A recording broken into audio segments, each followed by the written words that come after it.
ঠকিয়ে দিয়েছে। তুই এটা কথা, এটা বেশ ভালো বোঝা যাচ্ছে।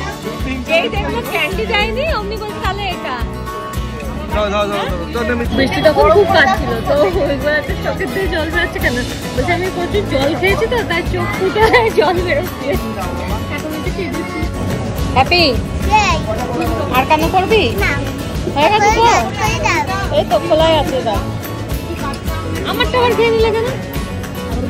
কি চল মামা,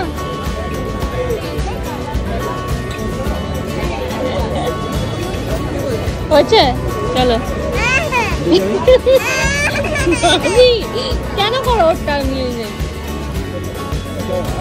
শুধু বাবা আমার থেকে নেয় না, তোর থেকেও নিয়ে নেয়। বাবার অভ্যেস।